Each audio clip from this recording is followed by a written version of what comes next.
కష్టాల్లో కూడా మీరున్నారు. అంటే ఫ్రెండ్స్ అనేది సుఖాల్లోనే కాకుండా కష్టాల్లో కూడా ఉంటారు అనేది మీరు నిరూపించడం జరిగింది. ఆయనకి అంటే దాదాపు 2 సంవత్సరాల నుంచి ఆరోగ్యం బాగాలేకపోయినా మీరే ఉండడం జరిగింది. అంటే ఎలా అసలు ఏం జరిగింది ఫస్ట్ నుంచి? యాక్చువల్లీ శంకట్ అన్నకు మాకు రమేష్ అన్న వీళ్ళు ఒక పానసేతు కొంత అన్నదమ్ములు కూడా అట్లా ఉండనే లేకపోతున్నాయని తెల్లారు లేస్తే శంకట్ అన్న రమేష్ అన్నని ఏడ కనిపించినా ఏ ఫంక్షన్ కనిపించినా ఇద్దరే ఉంటుండే ఇక్కడ. అంత ప్రాణం సొంత తమ్ముని కన్నా బ్లడ్ రిలేషన్ కాకుండా ఎందుకంటే వాళ్ళ ఇంట్లో కూడా రమేష్ అన్న అని అంత ధైర్యం ఇస్తుండే. వాళ్ళ ఇంట్లో కూడా శ్రావణి అమ్మ ఈ నెమ్మది ఎక్కువ ఉంటుండే. అలాంటినే ఈరోజు ఈయనకు శంకట్ అన్న లేడంటే చాలా బాధ. సేమ్ యాజ్ ఇట్గా మా గబ్బర్ సింగ్ టీం హరిశంకర్ సార్ ఎట్లా కలిపాడో ఆయన అంత ముందుకే పెద్ద ఆర్టిస్ట్. ఆయన ఆదిలో తోడగొట్టు చిన్న అని చెప్పేసి ఆ డైలాగ్ ఆ సినిమాలోనే జూనియర్ ఎన్టీఆర్ డైలాగ్ అన్న మర్చిపోయారు వచ్చే ఉన్నది. శంకట్ అన్నది బయటకు వచ్చినప్పుడు తోడగొట్టు చిన్న అనేది మర్చిపోలేదు. ఇప్పుడు కూడా ఆ సినిమా వచ్చి 25 సంవత్సరాలు అయినా కూడా అది అలానే గుర్తింపు ఉన్నది. ఆ తోడగొట్టు చిన్ననే అది ఆశగా మేము ముందుకెళ్ళాడు. మా చాలా వరకు హిట్ అయిన సినిమాలు ఏవైనా ఉన్నాయైతే ఈయనవని చెప్పొచ్చు. ఎందుకంటే 100కి పైగా సినిమాలు తీశారు. అందులో అన్ని హిట్ సినిమాలే, అన్ని పెద్ద పెద్ద హీరోలతో చేసిన వ్యక్తి. అలాంటిది ఈ రోజు ఈ పరిస్థితిలో ఉన్నారు అంటే ఇండస్ట్రీలో అంత మంచి పేరున్న ఫిష్ వెంకట్ గారికి ఈరోజు డబ్బు లేకపోవడం వల్ల ఈ విధమైనది అనేది అసలు అది తీసుకొచ్చి అంటారు. ఒక నర్సింగ్ యాదవ్ అన్న, ఒక సిఆర్ అన్న, ఒక ఫిష్ వెంకట్ అన్న, ఆ ముగ్గురు ఒక సినిమాలో చేసారంటే మ్యాక్సిమం ప్రొడ్యూసర్కి డబ్బులు సేవ్. ఎందుకంటే అలాంటి ఆర్టిస్టులు పెడితే ఆ సినిమా ఒక విధంగా పోతే వీళ్ళు ఆ నవ్వుపిచ్చడో ఆయన యాక్టింగ్ వల్లనో ఏదో విధంగా న్యాయం అవుతుండే. అందరు కలిసి మా వదినమ్మకి న్యాయం చేయాలని హీరోల్ని, డైరెక్టర్లని, ప్రొడ్యూసర్లని, చిన్న ఆర్టిస్టులని ఇప్పుడు ఉన్న ఇల్లు కూడా ఒక 5 lakhs గిరిగి పెట్టుకున్నారు. దాంట్లో కాకుండా మా వదినని మీ ఇంటికి తీసుకెళ్తాము, మీరు మా ఫిష్ వెంకట్ అన్న లోటు తీర్చి ఒక బ్యాంక్ బ్యాలెన్సా ఏదైనా ఒకటి పెడితే ఆమె ఎప్పుడు మీ లైఫ్ ఫోటోలో పెట్టుకొని చూసుకుంటుంది. అంటే అన్న మామూలుగా ఆయనకి 2 సంవత్సరాల నుంచి ఆరోగ్యం బాగాలేదు. మొత్తం అంటే యూట్యూబ్లో మొత్తం కూడా ఇది వైరల్ అయిందని చెప్పొచ్చు. అంటే ఫిష్ వెంకర్ గారికి ఆరోగ్యం బాగాలేదు అనేది. కానీ ఇండస్ట్రీ నుంచి ఎందుకని అంత తక్కువ ఆదరణ? ఎందుకంటే ఎన్నో సినిమాలు చేస్తారు. ఆయన మాట్లాడే విధానం అదంతా కూడా అందరికీ నవ్వు తెప్పిస్తుంది. అంత హాస్యంగా ఉన్న వ్యక్తి. అలా మీరు అనుకోకుండ్రి. ఫిష్ వెంకట్ అంటే వెంకటి హీరోలకు మనసు గుంజుకున్నాడు ఆయన. వాళ్ళు బయటికి రాలేకపోతున్నారేనని వాళ్ళైతే అందరు హీరోలకు అందరు ఆర్టిస్టు ఫిష్ వెంకట్ అని అరే మంచి ఆర్టిస్టు, మంచి డైలాగ్ కొడుతారు అది అని చెప్తుండే. అలాంటిది ఏం లేదు. ఆయన అందరి మనసులో ఉన్నాడు. వాళ్ళు ఉన్న వన్ వీక్ షెడ్యూల్ ముందుకు వేసుకుంటారు. ఒక్కొక్క షూటింగ్ ₹1 కోటి సెట్ వేస్తారు. ఒక ప్రొడ్యూసర్ లాస్ కాకుండా ఆ కమిట్మెంట్ డేట్లు అక్కడ ఉంటాయి. అలా వెళ్ళారొచ్చు. మా అన్నకు మా వదినకి ఎలానా ఫోన్లు వస్తున్నాయి, ఫోన్లు చేస్తున్నారు. అందరు హీరోలు, అందరు యాక్టర్లు కూడా రాలేకపోతున్నారు. అంతేగాని వెంకటన్న లేని లోటైతే వాళ్ళైతే బాధలు అయితే ఉన్నారు. అంటే మొన్నటి వరకు కొన్ని ఫేక్ కాల్స్ కూడా మనం చూడొచ్చు. ప్రభాస్ పిఏ, కవిత పిఏ, అలాగే కొంతమంది త్రివిక్రమ్ గారి పిఏ అంటూ కూడా కొన్ని కాల్స్ రావడం జరుగుతుంది. కూడా నవీన్ అన్నటోడైతే వాళ్ళ ఫ్యామిలీలో కూడా ఇట్లనే కావాలి. ప్రభాస్ గారు 50 లక్షలు ఇచ్చిన అని చెప్పి మా వెంకటన్నల బిడ్డ ఆ విషయమే చెప్పలేదు. అలా ట్రేడ్ చేసి ఆ విధంగా చేసి ప్రభాస్ గారికి ఏమి హెల్ప్ రాలేదు. ప్రభాస్ వల్ల ఏరే దాతలు కూడా రాకలేకపోయినా ఆ నవీన్ వల్ల వాళ్ళ ఇంట్లో కూడా ఇట్లనే కావాలని మా గబ్బర్ సింగ్ శాపనం పెడుతున్నాం. గబ్బర్ సింగ్ సినిమా అనేది మీ అందరికీ కూడా ఒక పెద్ద పేరును తీసుకొచ్చిందని చెప్పొచ్చు. ఎందుకంటే గబ్బర్ సింగ్ టీం అనగానే ఆ పోలీస్ స్టేషన్లో జరిగేది ప్రతి ఒక్కరు కూడా గుర్తుకొస్తుంది. అప్పుడున్న మీ ఫ్రెండ్షిప్ అనేది ఇన్నేళ్ల నుంచి సాగింది. ఎన్నో సందర్భాల్లో మీ సపోర్ట్ అనేది ఆయనకు ఉంది. మరి చివరిసారిగా ఆయన ఎప్పుడు మాట్లాడారు? చివరిసారిగా సరే ఇక్కడ మన ఇబ్రహీంపట్నం ఆసుపత్రిలో ఉన్నప్పుడే నేను చాలా రోజులకు మా వెంకటన్న దగ్గరికి వెళ్ళలేదు. ఫస్ట్ టైం పోగానే లేచి నన్ను ముఖం చూసి ఏం సాయ్ తిన్నావా అని అన్నాడు. చాలా హ్యాపీగా ఫీల్ అయినా.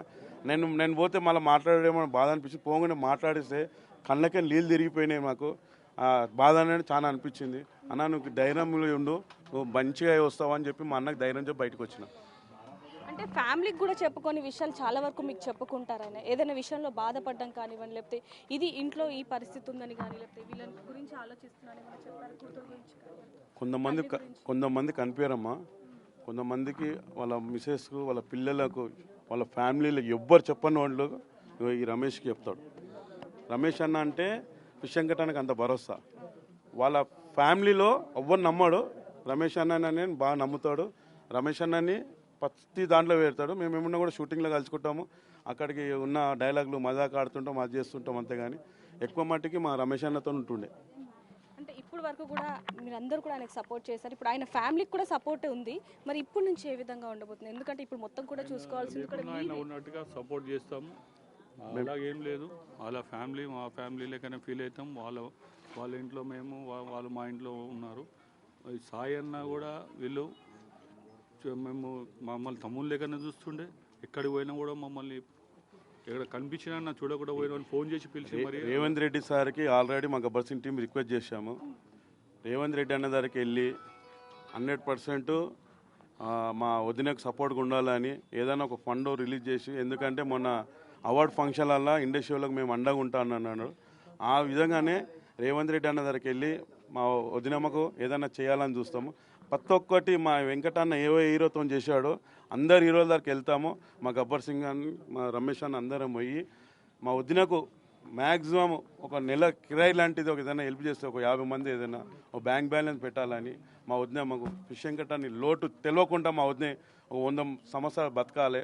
ఆమె కూడా ఆరోగ్యం బాగాలేదు, ఆమె ఎక్కడ పని చేసుకోలేదు. 2 కొడుకులు ఉన్నారు, వాళ్ళు చూసుకోలేని పరిస్థితి, వాళ్ళది ఉన్నది. మా వదినకి న్యాయం చేయాలని మీ ఛానల్ తరఫు నుంచి కోరుకుంటున్నాను. చివరిగా చూసుకుంటే ఏవైతే 50 లక్షలని ఆరోగ్యం బాగుపడడానికి 50 లక్షలు అంటే కిడ్నీ మార్పిడి కోసం ఆ 50 లక్షలు ఉండుంటే ఆయన ఈరోజు బ్రతికుండేవారు. ఎవరైనా ఇండస్ట్రీ నుంచి ఒక్క హీరో అయినా హెల్ప్ చేస్తుంటే బాగుంది. మాకు ఇక్కడ బోడుప్పల్లో ఉన్నప్పుడు మాకు నమ్మకం ఉండే. మాకు 50 మందిలో 5 మంది దాతలు, ఒక ఆడపిల్ల నాకు ఫోన్ చేసి మా ఆయనకు యాక్సిడెంట్ అయింది, ఆయన 3 నెలలు బతుకుతాడు, 2 కిడ్నీల్లో విషకన్నా బతుడవచ్చు, మా కిడ్నీ ఫ్రీగా ఇస్తామని అని అలాంటి వాళ్ళు 5 మంది నాకు వచ్చి బాధతో చెప్పారు. ఈరోజు కిడ్నీలు కూడా దొరికినాయి, కిడ్నీ దొరకలేను కాదని మా వెంకటన్న బాడీ సహకరిస్తే కిడ్నీ చేంజ్ చేస్తే 100% ఒక 10 నుంచి 15 సంవత్సరాలు బతుండే. మళ్ళా ఆంధ్ర తెలంగాణ ప్రజలకు మంచి నవ్వుపిస్తారని ఒక ఆశతో మా గబ్బర్ సింగ్ టీం ఉండే. అన్న, ఆయన అభిమానుల దగ్గర నుంచి ఒక చిన్న ప్రశ్న. ఎంతో మందికి సపోర్ట్ చేశారు, సాయం అన్న వాళ్ళ ప్రతి ఒక్కరు కూడా చేశారు. ఇప్పుడు ఆ సాయం అంతా ఎట్టుపోయింది అంటే ఏం చెప్తారు? మా అన్నకు సంవత్సరం నుంచి ఇంటున్నాడు, సాయం చేస్తున్నారు. ఓన్లీ మనం ఆ మాట అనలేను. హీరోలు వీళ్ళు ఉన్నారు, చాలా మంది హెల్ప్ చేశారు. ఇండస్ట్రీ నుంచి హెల్ప్ ఉన్నది, రాజకీయంతో సపోర్ట్ ఉన్నది.